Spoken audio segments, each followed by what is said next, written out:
Alright, so box showed up today from Rock Auto. Got 2 sets of struts and coil springs.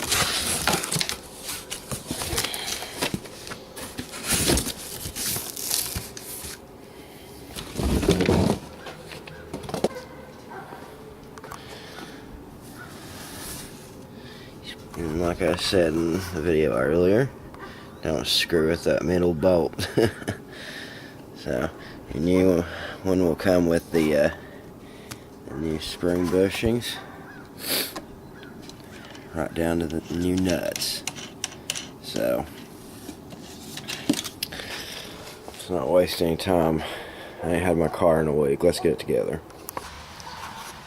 Alright, so here I've got it reassembled, everything but the sway bar linkage, and that's going to be a royal pain. But first things first, need to get the strut and the coil spring assembly into the steering knuckle. Well, there's 2 ways of going about this. You can either take the ball joint out and then hook the steering linkage to get that to move enough, because I couldn't get it any other way. But what I chose to do was option B, which is to drop the subframe.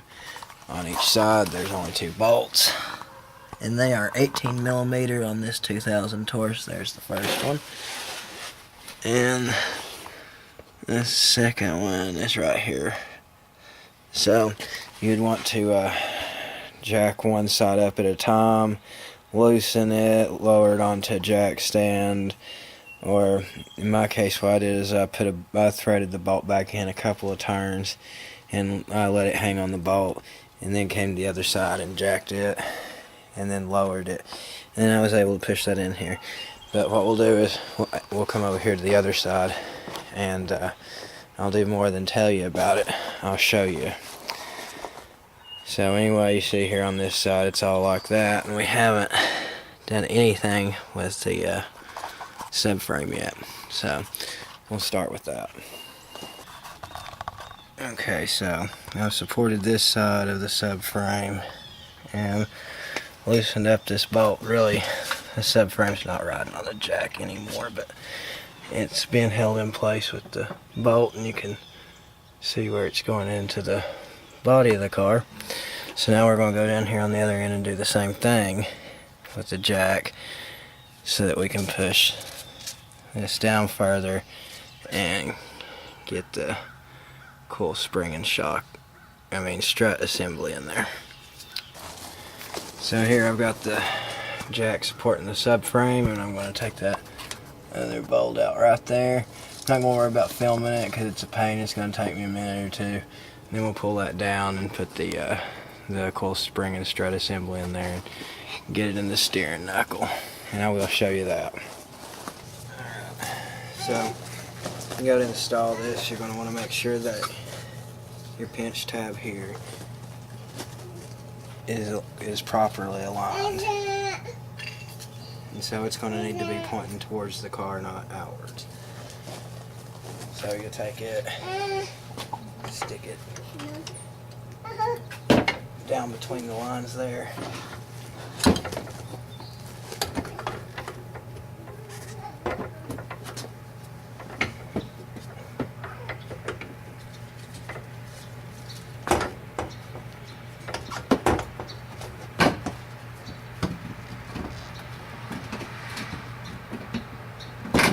And really that would go a lot easier with another set of hands, but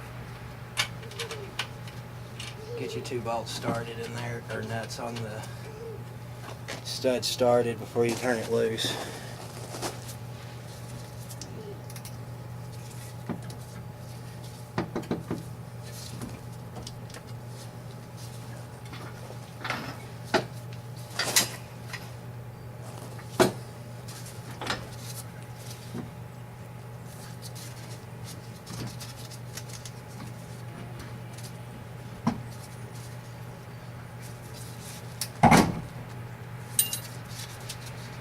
Whatever you do, make sure not to pinch your brake line or ABS sensor line.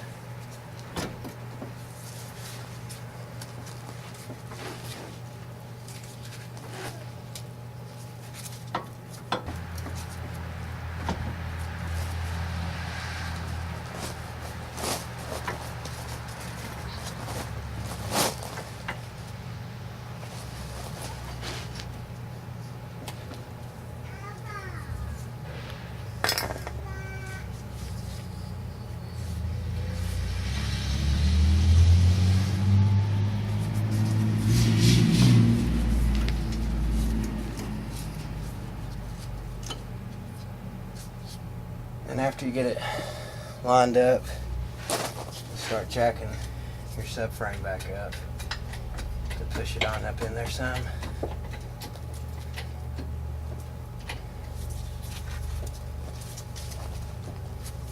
One thing to watch for here when you got to put this back together is that your axle shaft will probably come pulled out or become pulled out from the CV joint. You want to watch and see if you can see the joint with the transmission rotating when you go to spin the brake disc assembly, or whatever you want to call it. Probably can't really see it on the camera, but behind the boot or the CV joint, you want to make sure that's spinning there with the transmission output. So, because if it's not, then you're going to have to turn this a little while you're pushing up on the steering knuckle and get that inserted properly, else you're going to be fighting that CV joint there and damage it. Now what I'm going to do is I'm going to go ahead and tighten up the rear bolt there that holds the subframe into the body, and I'm going to record that part. I'll record the next step after that.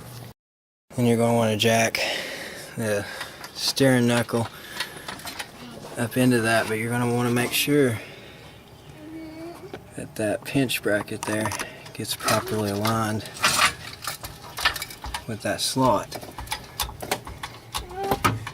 Else none of this is going to work right. Yeah, there, it's going in.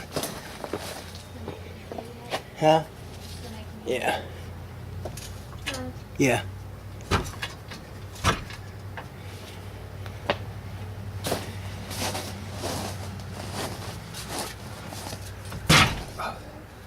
There, it went in.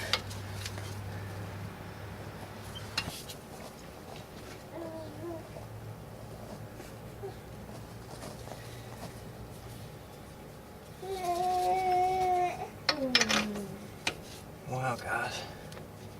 It looked like it went in there pretty good.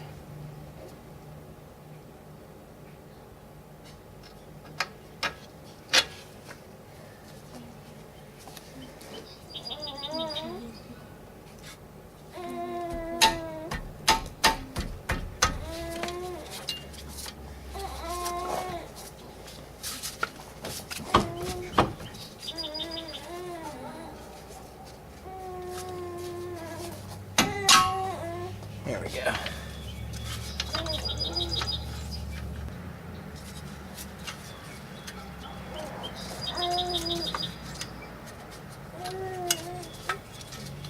I'm gonna go ahead and snap our ABS connector bracket back on there.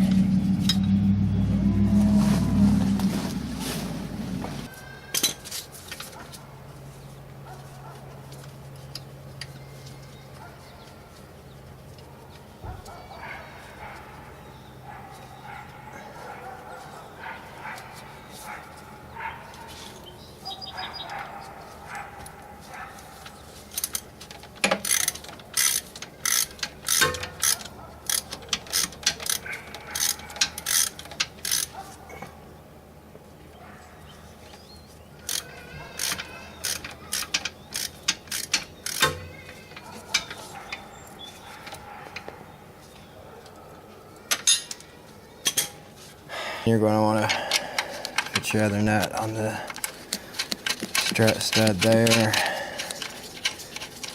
and these are 13mm.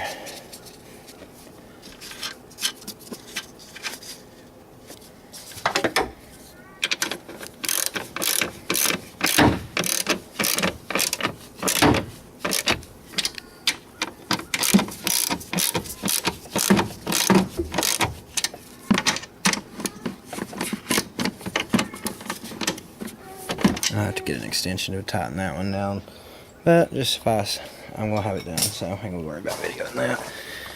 There, I've got the pinch bolt in there with the socket pinched on the head of the bolt. Can't get that off. So one last step remains, and that's getting that down there to the hole. And that's going to be difficult. I'm not going to video that. It's really stiff, which I guess it's a good thing. But anyway, it's going to take a little manhandling there to get that in there. And then, oh yeah, well, one other step. Got to tighten the other bolt for the subframe on there. That won't be smart if I don't do that. So I'll go ahead and do that and get the sway bar linkage put back on, and this project will be good as done. So over here we got the other wheel on, and the other side we're getting ready to put it on. Just want to go through some sizes here. This nut right here, the pinch nut, is a 13/16, and the back side over here is an 18 millimeter. 18 millimeter here on the sway bar linkage nut, 10 millimeter here on the brake line holder. There'll be a 10 millimeter on the ABS one if yours just don't have the snappy thing like mine does, and 3 13 millimeter nuts at the top and inside the engine bay compartment for your strut and coil spring assembly. And then of course 3/4 inch for the lug nuts on the wheel. So I'm going to go ahead and put the wheel back on and take this car for a test drive. But hey, thanks for watching this video, and as always, my friends and viewers, praise the Lord and Savior Jesus Christ. If you'd like to learn more about who He is and what He did to save you, then go to sharethetruthindlove.com and click on the salvation tab and learn all about Him and His precious blood atonement. Thank you, my friends and viewers. Enjoy your weekend. I love you all, even my enemies.